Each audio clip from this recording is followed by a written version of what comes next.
चलेंगे। सो हमारा टॉपिक है हेज अकाउंटिंग के अंदर कैश फ्लो हेज। बच्चों कैश फ्लो हेज, अच्छा हमने हेज अकाउंटिंग के ऊपर कल बात तो करी है, ऐसी ऐसी बात तो नहीं है कि वो बात नहीं करी हमने। अब हम आज इसको एक मंतक के अंजाम तक पहुंचाते हैं ताकि ये कंक्लूड हो जाए।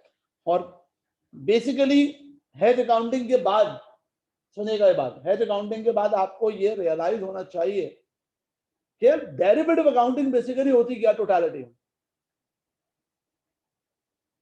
बेसिकली ये बात आपको पता चलेगी कि डेरिवेटिव्स अगर ओपन एंडेड है, स्पेकुलेटिव है, फिर तो कोई मसला नहीं। लेकिन अगर वो एफएम में, जो फाइनेंस में प्योर हेज पर्पस के लिए है, तो फिर वो हेज अकाउंटिंग के अंदर फॉल करते हैं। तो मतलब कहने का मकसद ये है कि तुम लोग का जो इंप्रेशन होना चाहिए ना, वो ये होना चाहिए कि सर डेरिवेटिव एक पार्ट में हमने पहले पढ़ा और अब दूसरा पार्ट पढ़ा है। अब टोटलिटी में हमारे माइंडसेट क्या होना चाहिए कि डेरिवेटिव अकाउंटिंग पे देखा जाता है फॉर स्पेकुलेशन है या हेज, और अगर हेज होगा तो फिर ये हेज अकाउंटिंग का सिस्टम सारा स्टार्ट हो जाएगा। ठीक है ना। हेज अकाउंटिंग के अंदर सबसे पहले हेजिंग, वो हमने बात की। फिर हमने बात की टर्म्स क्या होती हैं, हेज आइटम, हेज इंस्ट्रूमेंट्स। ठीक है ना। जिसका एक्सपोजर है वो हेज आइटम है, या तो वो रिकॉग्नाइज्ड एसेट या लायबिलिटी होगा, नहीं तो अनरिकॉग्नाइज्ड होगा जो कि कैश फ्लो पे ही आता है एक्सक्लूसिवली। या फिर आपके पास एक नई चीज आई, फर्म कमिटमेंट, जो कॉन्ट्रैक्ट्स हो चुके होते हैं लेकिन वो उसको एग्जीक्यूट होना होता है, लेकिन आपने कॉन्ट्रैक्ट के एग्रीमेंट कर दिया लेकिन वो थोड़े टाइम बाद होता है। खैर बात, फिर हमने ये बात की कि देखिए हेज अकाउंटिंग में वेलकम करने के लिए सबसे पहले कंडीशंस मीट करने पड़ती है। वो कंडीशन से बात की हमने, ठीक है ना। एक आपका फॉर्मल डॉक्यूमेंटेशन होना चाहिए, वो मैंने आपको बताया, ठीक है ना। एक दूसरी बात क्या है फॉर्मल डॉक्यूमेंटेशन के साथ कि हेज के इफेक्टिवनेस होना चाहिए। फिर सबसे पहली बात रिलेशनशिप होना चाहिए, और रिलेशनशिप होते ही इकोनॉमिक रिलेशनशिप, ठीक है ना, वो हमने बात की। अच्छा अब बच्चों देखो कैश फ्लो हेज की बात है, जो मैंने कल जो है वो इसको इंट्रोड्यूस किया था, वो एक जर्नल से इंट्रोड्यूस था। अच्छा आपने अगर वीडियो भी देखी है तो आपको अंदाजा हुआ होगा सेकंड पार्ट ऑफ वीडियो में कैश फ्लो हेज पे क्या पार्ट है, लेकिन बाहर अगर नहीं देखी, मैं यहाँ पर एक्सक्लूसिवली बता रहा हूँ सारी बात कैश फ्लो हेज है क्या। देखिए सबसे पहली और इंपॉर्टेंट बात, अगर मैं आपसे एक छोटा सा पॉइंट बोलूं कि कैश फ्लो हेज किसके बारे में, ठीक है ना, किसके बारे में, तो दो पर्टिकुलर एग्जांपल देके सेकंड एग्जांपल की मैं कंटिन्यूशन लेता हूं। अच्छा as per its name hedging for cash flow, तो हेज का जो पर्टिकुलर वर्ड है वो है प्रोटेक्शन।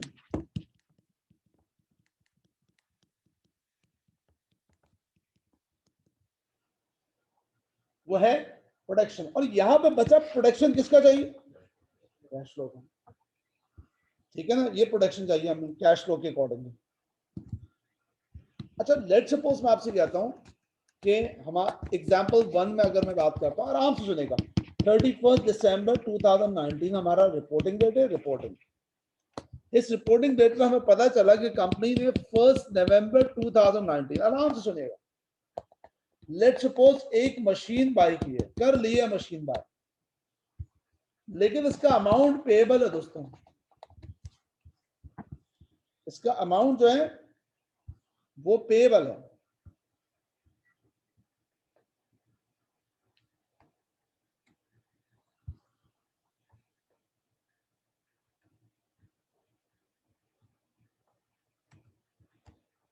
टेक्नोलॉजी,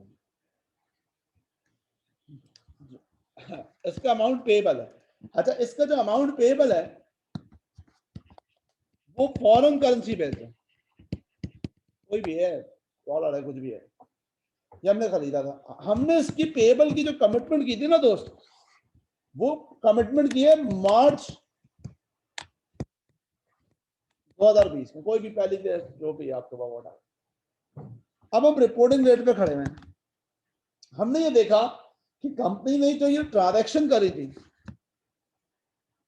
इस ट्रांजैक्शन में कंपनी ने कहा और ये जो पेएबल है नवंबर दिसंबर जनवरी फरवरी 4 महीने बाद, 4.5 महीने बाद, तो हमें क्या करना पड़ेगा, हमें फॉरेन करेंसी का एक रिस्क है, इस रिस्क को प्रोटेक्ट करने के लिए कंपनी एक पर्टिकुलर डेरिवेटिव में एंटर हो गई,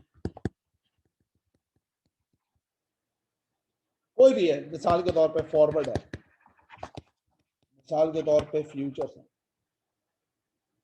और ये डेरिवेटिव इस पर्पस के लिए कि ये जो पेबल की पेमेंट होनी है ना यहां पर, यानी कि कैश फ्लो, इसकी प्रोटेक्शन चाहिए।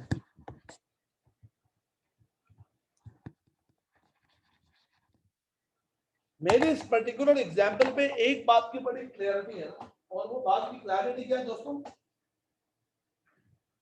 वो इस बात की क्लैरिटी है कि यहां पर जो हेजिंग है, हेज अकाउंटिंग नहीं कह रहा, हेजिंग है, वो कैश फ्लो की प्रोटेक्शन की है, प्योर, किसी एसेट लायबिलिटी की फेयर वैल्यू की प्रोटेक्शन नहीं है, ठीक है ना बच्चों। एक बात, ये एक मैंने स्कोप आपके सामने प्रेजेंट किया कि हम जो पढ़ने जा रहे हैं बेसिकली है क्या। अच्छा, दूसरा एक और एग्जांपल हम वर्कआउट करते हैं, इस एग्जांपल को फिर मैं एक्सटेंड भी करूंगा, इस एग्जांपल को एक्सटेंड भी करूंगा। अच्छा, ये एग्जांपल है दोस्त, हाईली प्रोबेबल ट्रांजैक्शन, क्या है, highly probable transaction, highly probable transaction. अच्छा, क्या मतलब, अगर मैं वही चीजें रखूं कि रिपोर्टिंग डेट 31 दिसंबर 19, कंपनी ने एक ट्रांजैक्शन नहीं, बल्कि सॉरी, एक कंपनी का बोर्ड मीटिंग हुआ है, और बोर्ड मीटिंग हुआ है 1 नवंबर 2019 को। इधर कंपनी ने ये कहा है कि भाई वी हैव डिसाइडेड कि हमें मशीन बाय करनी है, और ये बेसिकली मशीन इंपोर्ट करनी है, और वो कब करनी है, मार्च 2020 में, मार्च 2020 के अंदर हमें मशीन को इंपोर्ट करना है। अगर इस मशीन को हमें इंपोर्ट करना है तो कंपनी ने इस बोर्ड मीटिंग में ये डिसाइड किया मशीन इंपोर्ट करना है। अच्छा, ये जो डिसाइड हुआ है ये हाईली प्रोबेबल ट्रांजैक्शन है, कोई कॉन्ट्रैक्ट नहीं किया है, मैंने कॉन्ट्रैक्ट का मतलब कोई कमिटमेंट नहीं किया है, जिससे मैं कहूंगा फर्म कमिटमेंट, ये नहीं करा है, इट्स हाईली प्रोबेबल, इस ट्रांजैक्शन को मैं कहूंगा हाईली प्रोबेबल, हाँ भाई करना है ये ट्रांजैक्शन, ठीक है, ये डिसीजन चेंज भी हो सकता है लेकिन अभी कोई इरादा नहीं, ठीक है ना। और जो फर्म कमिटमेंट होती है उसमें समझ जाओ रिवर्ट होने के चांसेस ना होने के बराबर है, कमिट कर लिया आपने, लेकिन ये हाईली प्रोबेबल ट्रांजैक्शन। अब ये कंपनी के बोर्ड मीटिंग के अंदर एक बात इन्होंने ये कही, दूसरी बात, ये जो हाईली प्रोबेबल ट्रांजैक्शन है इस पे ये भी बात जेर गौर आई, मशीन खरीदना है और इंपोर्ट करना है तो इंपोर्ट के अंदर डॉलर का रेट बढ़ जाएगा, तो हमें ये काम करना ही है। तो आज 1 नवंबर को हम क्यों ना एक डेरिवेटिव में एंटर हो जाते हैं। अब डेरिवेटिव कोई भी हो सकता है, फॉरवर्ड, फ्यूचर, ऑप्शंस, कुछ भी हो सकता है। अच्छा, याद रखिएगा डेरिवेटिव की ट्रांजैक्शन हुई है दोस्तों, ट्रांजैक्शन का मतलब आप डेरिवेटिव में एंटर हो चुके हैं, जब एंटर्ड विद द डेरिवेटिव जब भी तो हेज अकाउंटिंग स्टार्ट होगी, ठीक है ना। सो तो हम ये बात कहेंगे रिपोर्टिंग डेट 31 दिसंबर 2019 को एक डेरिवेटिव है, मतलब रिपोर्टिंग डेट में एक डेरिवेटिव नजर आ रहा है जो 2 महीने पहले पिक किया गया है, उसको हमने जब फॉलो किया तो पता चला ये डेरिवेटिव पर्पस बेस्ड हो गया है। क्या हो गया, पर्पस बेस्ड, ये ओपन एंडेड नहीं है। अच्छा, कैसा पर्पस, एक ऐसा पर्पस जिसमें कैश फ्लो को प्रोटेक्ट किया जा रहा है, और किसके बारे में कैश फ्लो? एक ऐसा ट्रांजैक्शन जो हाईली प्रोबेबल है, जो रिकॉग्नाइज्ड नहीं हुआ, जो रिकॉग्नाइज नहीं हुआ। इस बेसिस पे हम अगर अज्यूम करें सारी कंडीशंस मीट होती हैं, तो ये जो बोर्ड मीटिंग पे डिसीजन है ना मशीन को खरीदने का, इसको कहेंगे हेज आइटम। और ये हेज आइटम अनरिकॉग्नाइज है, यू आर अनरिकॉग्नाइज।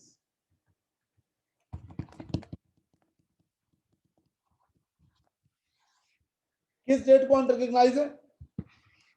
अभी तो मैं बात कर रहा हूं 1 नवंबर में, यस और नो? लेकिन हाँ, डेरिवेटिव तो रिकॉग्नाइज हो गया ना, ठीक है ना? किस डेट को? 1 नवंबर को।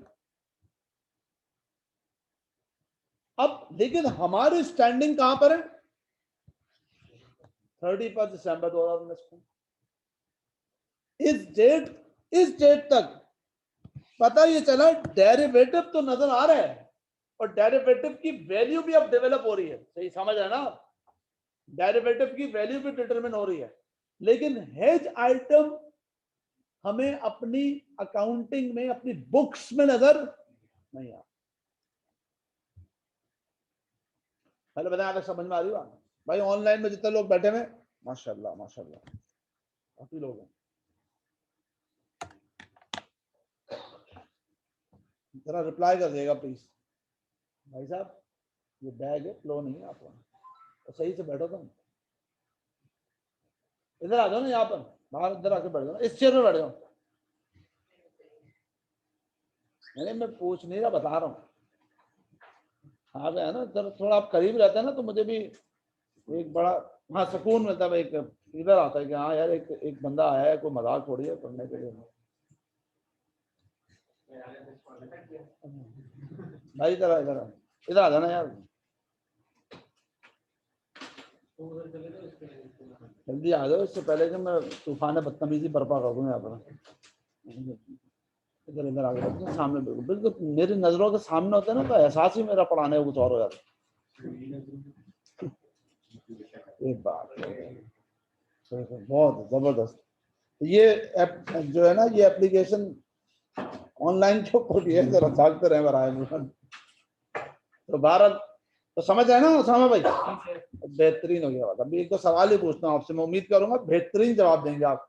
बिल्कुल ऐसे मतलब मैं अज्यूम कर रहा हूँ कि आप जो है माशाल्लाह से, मैं जो भी बातें कर रहा हूँ, तो आप अपने जहन में जो एक पैराया डेवलप हो रहा है, वो आई मीन नवीना स्टील मतलब समथिंग लाइक दिस ना, तो मजाक थोड़ी है यार, बंदा नवीना स्टील के अंदर है, तो मजाक थोड़ी। तो मैं तुम्हें देख के समझ रहा हूँ, बंदा सोच रहा है, वही बात है ना, गहराई में जा रहा है यार। इंपोर्ट होगा सर, कैश फ्लो है, मैं जाकर रिपोर्टिंग करूंगा, सुबह जाके बताऊंगा, मुझे पता चला, ऐसा होना चाहिए ना। बेहतरीन, बहुत शुक्रिया आपका। तो खैर बहरहाल, तो देखो क्लास, सबसे पहली बात यह कि 31 दिसंबर 2019 पे, यानी कि रिपोर्टिंग डेट में हमें पता चला कि ये जो हेज का इंस्ट्रूमेंट है ना, ये एग्जिस्ट कर रहा है। ये कहलाएगा हेज इंस्ट्रूमेंट, लिख देते हैं यहाँ पर। ये जो पर्टिकुलर डेरिवेटिव है, ये हो गया हेज इंस्ट्रूमेंट, ठीक है ना? और ये पर्टिकुलर रिकॉग्नाइज है, लेकिन हेज आइटम अनरिकॉग्नाइज है। अच्छा बच्चों, आराम से मेरी एक बात सुनना होगा, इधर कॉन्सेंट्रेट करो। मैं एक सवाल पूछता हूँ, आंसर करेगा। अच्छा, हमने बुक्स में हेज आइटम को रिपोर्ट नहीं किया ना, लेकिन हेज आइटम की में जो मशीन है उसको रिपोर्ट नहीं किया हमने, यानी कि रिकॉग्नाइज नहीं हो रहा, ये अकाउंटिंग का इशू है। तो क्या इसकी मार्केट में डॉलर के अटैचमेंट जो वैल्यूज हैं, तो वो चेंज नहीं होंगी? वो तो होंगी ना। मैं कहने का मकसद ये, बोर्ड मीटिंग में 1 नवंबर 2019 को सोच के जो हमने काम किया था, ठीक है ना, और आज बैठे हुए 31 दिसंबर 2019, 2 महीनों में, इन 2 महीनों में मशीन का जो इंपोर्ट वैल्यू है, मशीन की जो वैल्यू है, डॉलर मिसाल के तौर पे 150 का था 1 नवंबर को, तो अब वो डॉलर तो एक्चुअल में चेंज हो गया होगा ना दोस्त। मिसाल के तौर पर हमें डर था कि डॉलर की वैल्यू 150 से 160 हो जाएगी, एग्जाम्पल दे रहा हूं, तो पता चला दो महीनों के अंदर 150 से 155 हो गई। तो उसने मार्केट में अपनी वैल्यू को चेंज तो किया ना, 5 रुपए से डॉलर बढ़ गया, और इसी बात के डर की वजह से हमने डेरिवेटिव पिक किया था। तो मैं स्टेटमेंट दे रहा हूं और सुनिएगा, हेज नहीं समझ में पूछेगा, हेज आइटम रिकॉग्नाइज नहीं हुआ लेकिन उसकी वैल्यू तो मूव हुई ना, यानी कि उसमें मिसाल के तौर पे लॉस के चांसेस थे, लॉस आना शुरू हो गया।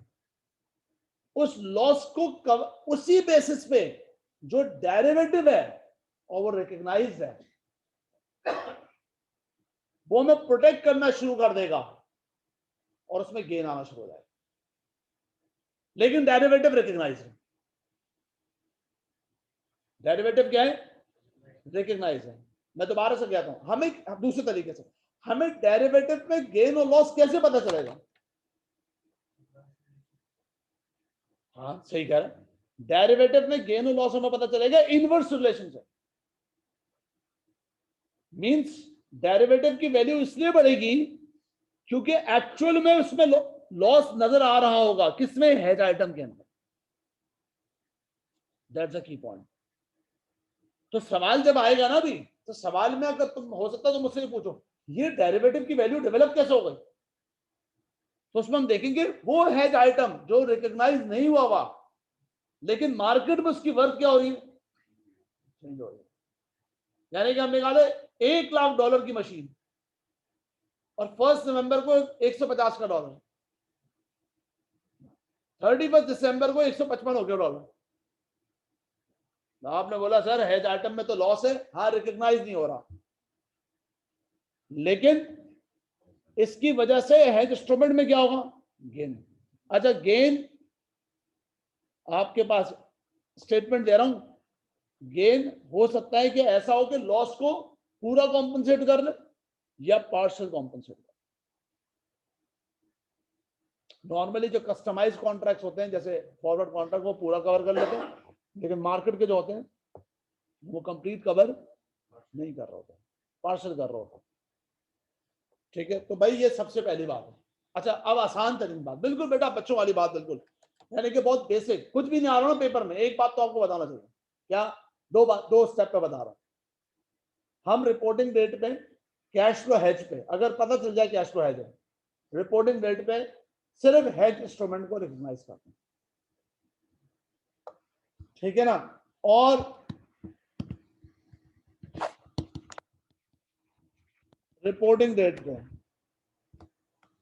इसकी जो रिपोर्टिंग होती है वो फेयर वैल्यू ओसीआई के through cash flow hedge reserve में जाएगी। एक अकाउंटिंग होती है फेयर वैल्यू, कहां जाती है?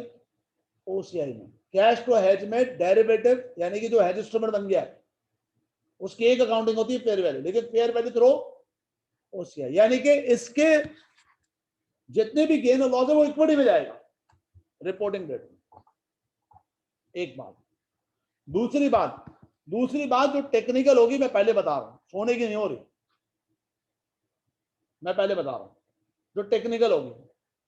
मुश्किल है आपसे बात पूछी जाए, पूछा सिर्फ अगर मैं कहूं ना जितना पूछा गया है एक आधी मर्तबा, वो कैश फ्लो हेज खत्म हो गया,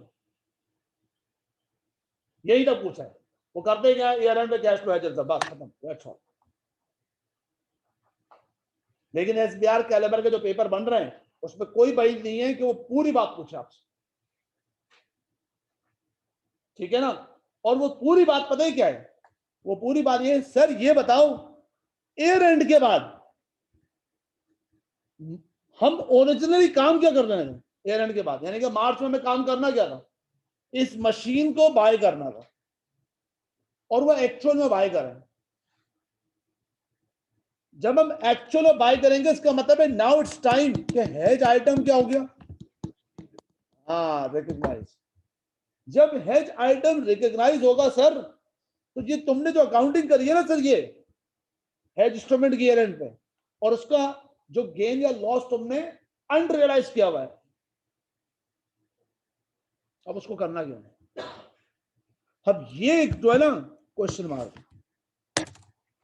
इसको पढ़ेंगे अभी, पूरे पढ़ेंगे इसके अकॉर्डिंग। ये है टेक्निकल पॉइंट, करना क्या है, दैट्स द टेक्निकल पॉइंट। दूसरी इंपॉर्टेंट बात बच्चों इधर सुनो, जब तक मैं बोलूंगा नहीं ना आफ्टर द ईयर एंड, यानी कि जब तक ये ना बोलूं हेज आइटम, अच्छा बच्चों पढ़ता है हेज आइटम आ गया, उससे पहले पहले रिपोर्टिंग डेट पे, ठीक है, उससे पहले पहले रिपोर्टिंग डेट।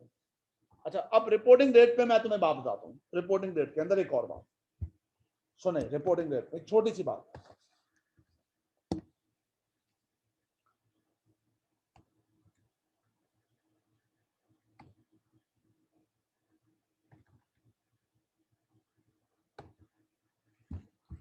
बच्चा इधर सुनो मेरी बात,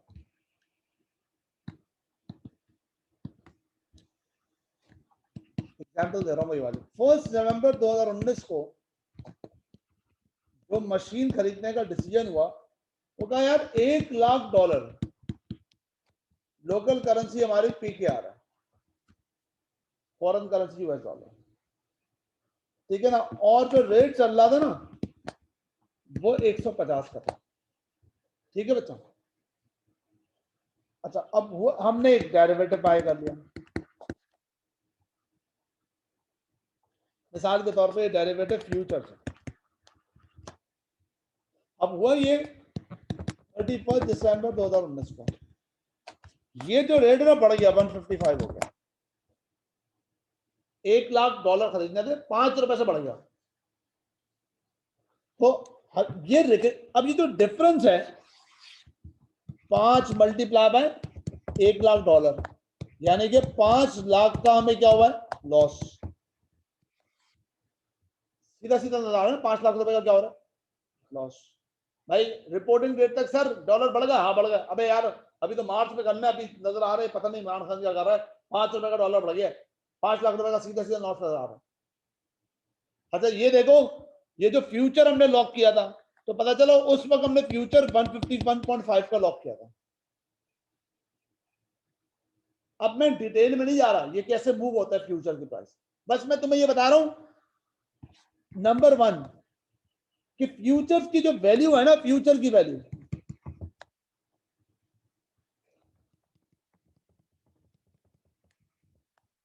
फ्यूचर कॉन्ट्रैक्ट की वैल्यू वो मिसाल के तौर पे 1,05,000 हो गई, कितनी हो गई? मैं ये नहीं बात कर रहा वैल्यू कैसे आ रही है, एएफएम में पढ़ना जाता, तो मैं यहाँ वैल्यूएशन नहीं पढ़ा रहा, वो गिवन होगा, ये बात ये बहस बहुत हो चुकी है, ये 1,05,000 होगा, एग्जाम्पल दे रहा हूँ, ठीक है ना। इसका मतलब है 1,05,000 का मतलब है जितना लॉस हुआ है ना उससे भी ज्यादा क्या कर दिया उसने, गेन कर दिया, 5,000 अरे क्या लिख दिया मैंने, सॉरी, 1,05,000 नहीं, सॉरी 5,05,000, कितना गेन हुआ? 5,05,000। इसका मतलब है जो 5 लाख का लॉस हुआ है हमें जो रिकॉग्नाइज नहीं हुआ, उसमें नजर आया जब डेरिवेटिव जो है ना क्रॉस कर दिया, उस लॉस को कवर करने में 5,000 का गेन क्रॉस हो गया। अच्छा दूसरी पॉसिबिलिटी 4.5 लाख, हमें हेज आइटम में आज तक का लॉस कितना नजर आ रहा है? 5 लाख का। अबे 5 लाख का ना ₹5 से बढ़ा है ना, ठीक है ना, और कितना कवर हो गया? 4,50,000, यानी कि अंडर है, यस और नो? आराम से सुनिएगा अब जो मैं कह रहा हूं, इधर सुनने बात, बेटा ये कैश फ्लो हेज की हेडिंग होगी, पेज नंबर 66 होगा आपके पास, क्या होगा पेज नंबर? पेज नंबर 66, शाबाश, पढ़े पढ़े पढ़े पढ़े बेटा, पेज नंबर 66 सब पढ़ेंगे एक मतलब, पेज नंबर 66 सब लोग पढ़ेंगे एक मतलब।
आपने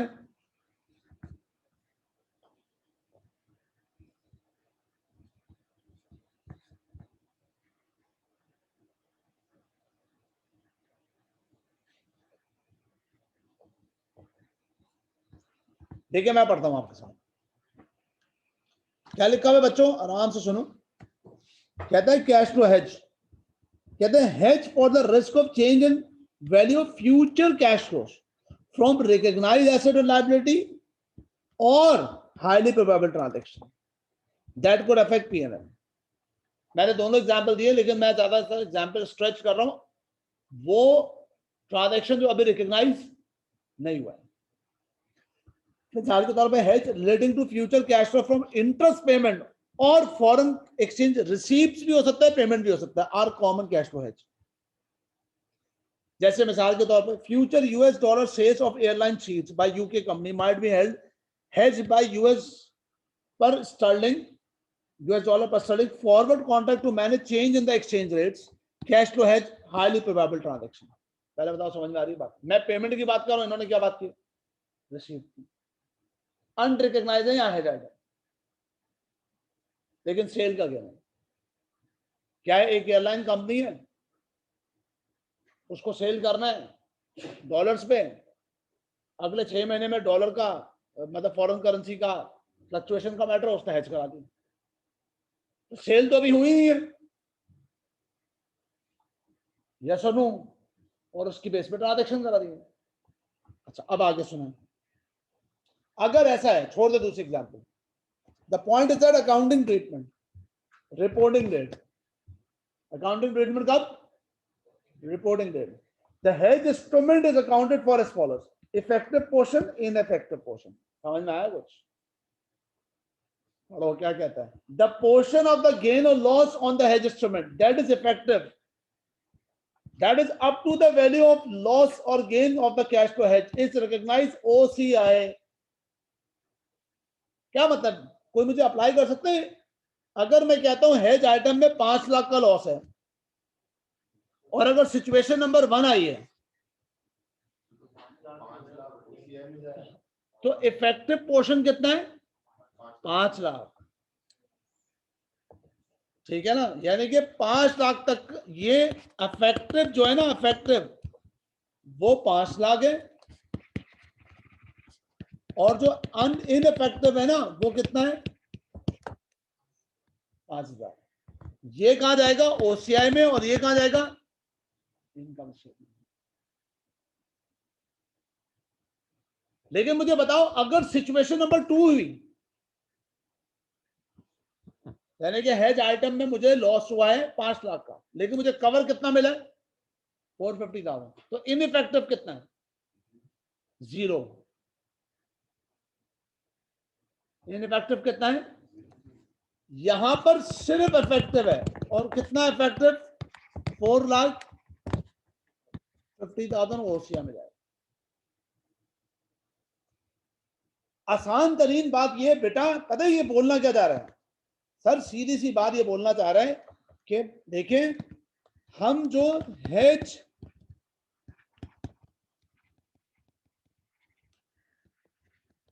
आइटम का निकालेंगे, मिसाल के तौर पे एग्जांपल, इसमें लॉस हुआ है, अच्छा ये रिकॉग्नाइज तो नहीं होगा ना हेज आइटम का लॉस। उसके बाद देखेंगे हेज इंस्ट्रूमेंट का गेन कितना है, गेन का जो लेवल दोस्तों कहां तक का है, ये जो लेवल है ना यहां तक का, ये तो कहां जाएगा ओसीआई में, यहां तक का पोर्शन है अफेक्टिव, जो इसको क्रॉस करेगा ना वो होगा इनइफेक्टिव, और कहां जाएगा,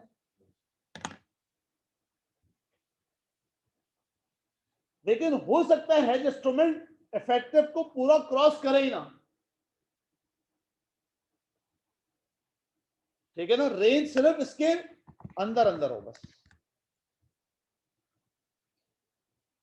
समझ में आ रही है बात। अच्छा सर ये बताएं, इधर सुनिएगा मेरा स्टेटमेंट, ये जो ओसीआई में चीजें जाती है ना, इसकी भी दो क्लासिफिकेशन होती है, कि बाद में सब्सिक्वेंटली ये रिक्लासिफाइड टू पीएनएल हो या रिक्लासिफाइड टू पीएनएल ना हो। यहां लिख दिया गया, क्या लिखा गया, ये जो इफेक्टिव पोर्शन का that item that may be reclassified subsequent to the profit and loss account and cash flow hedge reserve, OCI में कैश फ्लो हेज रिजर्व में जाएगा, तो बाद में पीएनएल में रिसाइकिल हो सकता है। लेकिन दूसरी तरफ जो इनइफेक्टिव पोर्शन होगा वो प्रॉफिट एंड लॉस अकाउंट में जाएगा। सब लोग साथ हैं यहाँ पर? बच्चा एक काम करो जल्दी से, question number 4 cash flow hedge, आराम से पढ़ो, पहले क्वेश्चन पढ़ के थोड़ा सा फुल स्टॉप हो जाना, वो सोचना थोड़ा सा 10-15 सेकंड, और उसके बाद इसका आंसर पढ़ लो, आंसर बस, इससे नीचे जो बात हो रही है ना उस पर भी नहीं जाना, जो हाईलाइटेड ये लो।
पढ़ा आप लोगों ने इफेक्टिव इनइफेक्टिव?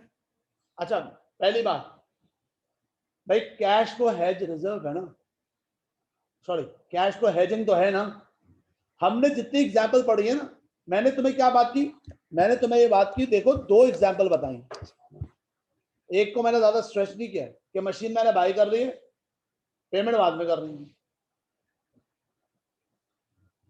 यस एक पॉइंट, ठीक है ना, तो ये भी कैश फ्लो है, इसमें मैंने ज्यादा बात नहीं की। लेकिन दूसरी बात, मैंने एक बात ये करी कि एक ऐसी ट्रांजैक्शन जिसको मशीन बाय मैंने नहीं की, मशीन बाय मैंने बाद में कर देंगे। तो ऐसा हो सकता है कि कैश फ्लो है जो हेजिंग है ना वो related to recognised financial asset, non financial asset किसी से रिलेटेड। लेकिन अभी इसमें हम इस बहस में नहीं पढ़ रहे, हम इस बहस में पढ़ रहे हैं कि भाई कुछ भी हो मुझे बताओ हेज आइटम के अंदर अगर किसी किस्म का क्या है गेन या लॉस आया है और हेज इंस्ट्रूमेंट ने उसको रिपोर्टिंग डेट पे क्या किया है, प्रोटेक्ट किया है, प्रोटेक्ट किया है, तो उस प्रोटेक्शन को हम किस तरह से अकाउंट फॉर करेंगे, ये बात इंपॉर्टेंट है। ठीक है, हाँ जरूर यहाँ पर लिखा हुआ है company enters into derivative contract order to protect future cash inflows relating to recognised financial asset. कोई बात नहीं, कैश तो है जे किसी रिकॉग्नाइज्ड एसेट के लिए। अब इसमें बहुत सारी बात हो सकती है, एग्जाम्पल मैंने अभी इग्नोर कराई पीछे, जैसे मिसाल के तौर पे एग्जाम्पल दे रहा हूँ, चल थोड़ी देर में एग्जाम्पल देता हूँ, पहले कंप्लीट कर लूँ। At inception when the fair value hedge instrument was nil, relationship was documented of the cash flow in the cash flow hedge. By reporting date, loss in respect of future cash flow amounted to 9100. Loss कितना हो गया? In fair value terms, it has been determined that hedge relationship meets all effectiveness criteria. Requirement क्या है? Explain accounting treatment cash flow hedge. The fair value of the hedge instrument at reporting date is 8500 10,000. क्या चीज है ये 85 और 10,000? Hedge instrument की value, very good. अभी जो हेज इंस्ट्रूमेंट की वैल्यू है इसको मैच करेंगे 9100 से ना, और ये 9100 रिकॉग्नाइज नहीं हुआ। अगर इस रेंज के अंदर अंदर है तो ओसीआई, लेकिन जैसे 10,000 है इस रेंज से क्या हो गया, क्रॉस हो गया, तो 9100 तक तो इफेक्टिवनेस मतलब ओसीआई, बाकी प्रॉफिट एंड, बेटा ये डिस्क्रिप्टिव फॉरवर्ड में यहां लिखा है, आराम से पढ़ लीजिए, आपने पढ़ भी लिया होगा वैसे मुझे पता है। कहता है the movement of the hedge instrument less than movement in the hedge item. Statement समझ में आती है? Therefore, instrument is measured to fair value and gain is recognized OCI. अब apparently देखते हैं तो क्या नजर आता है यार, डेरिवेटिव की अकाउंटिंग कहां जा रही है, OCI में, लेकिन कैश फ्लो हेज की वजह से। फिर कहता है the movement on the hedge instrument is more than the movement on the hedge item. So the excess movement 900 is recognized in the statement of profit and loss account. और यही है derivatives P&L OCI। भाई यहां तक कोई problem है किसी, यहां तक सबको समझ में आ गई बात, कोई इशू तो नहीं है, कोई मसला तो नहीं है? भाई ऑनलाइन में जितने लोग हैं जरा प्लीज रिप्लाई करेंगे मुझे अबाउट द क्लैरिटी, रिप्लाई कर दे भाई।